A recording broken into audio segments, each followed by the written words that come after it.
The punishable offense. DL and LRO can take steps. Well, that is only a preamble I'm making before. I will, in each petition you are making, you come up with. No, they have annexed it, brother. They have annexed it. If I have annexed authority, not in this. That is the only point I'm saying.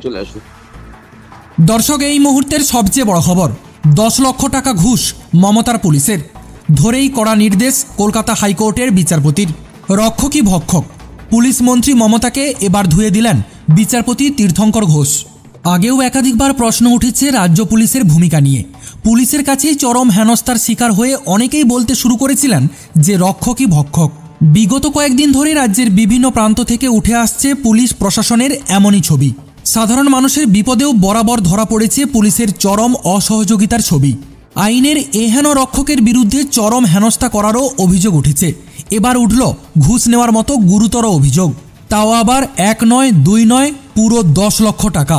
আদালতে গিয়ে থানার এসআইয়ের বিরুদ্ধে এমনই অভিযোগ করেছেন রাজারহাট গোপালপুরের এক বাসিন্দা। ঘটনার সূত্রপাত হয় জমি বিবাদের একটি মামলাকে কেন্দ্র করে। বাগুইআটি থানার এসআইয়ের কাছে জমি বিবাদের একটি ঘটনার সমাধান খুঁজতে গিয়েছিলেন মামলাকারী ওই ব্যক্তি, কিন্তু থানায় যেতেই চরম হেনস্থার শিকার হতে হয়েছে তাকে। পুলিশের বিরুদ্ধে দুর্ব্যবহারেরও অভিযোগ উঠেছে। তারপরে আদালতে বাগুইআটি থানার ওই এসআইয়ের বিরুদ্ধে ঘুষ নেওয়ার অভিযোগ এনেছেন রাজারহাট গোপালপুরের বাসিন্দা ইমাদুল বিশ্বাস। তার আইনজীবী তরুণজ্যোতি তেওয়ারি জানিয়েছেন, বাগুইআটি থানার এসআই রেজাউল সুরক্ষা দেওয়ার নাম করেই নাকি আবেদনকারীর কাছ থেকে 10 লক্ষ টাকা ঘুষ চেয়েছেন। এই ঘটনায় পুলিশের ভূমিকায় বেজায় ক্ষুব্ধ কলকাতা হাইকোর্ট। এই প্রসঙ্গে আদালতের পর্যবেক্ষণ, ওই অভিযুক্ত ব্যক্তি পুলিশ হলেও ভারতীয় ন্যায় সংহিতার ধারাগুলি সঠিক জানেন না।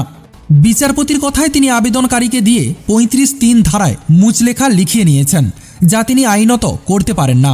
একই সাথে এদিন বিচারপতি তীর্থঙ্কর ঘোষ জানিয়ে দিয়েছেন, একজন এসআই 35(3) ধারায় কিভাবে মুচলেখা লিখিয়ে নিলেন, কেন থানায় তলব করে তথ্য চাওয়া হলো না, তার পরিবর্তে কেন মুচলেখার নোটিশ দেওয়া হলো।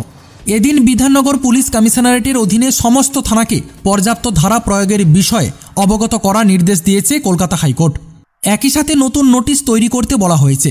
উভয় পক্ষের বক্তব্য শুনে এদিন বিচারপতি ঘোষের অভিমত, জমি বিবাদের কারণে কোনো পক্ষকে যাতে হেনস্থার শিকার না হতে হয়, পুলিশের উচ্চপদস্থ আধিকারিকরা তা নিশ্চিত করবে। এছাড়া আবেদনকারীকে অকারণে থানায় ডাকা যাবে না। তো দর্শক, মমতার পুলিশের এমন আচরণ প্রসঙ্গে আপনাদের কি মতামত রয়েছে অবশ্যই কমেন্ট সেকশনে, কমেন্ট বক্সে জানাবেন। আপাতত এতটাই। পরবর্তী গুরুত্বপূর্ণ খবরগুলো সবার প্রথম পাওয়ার জন্য অবশ্যই চ্যানেলটিকে সাবস্ক্রাইব করে রাখুন এবং যুক্ত থাকুন আমাদের সাথে।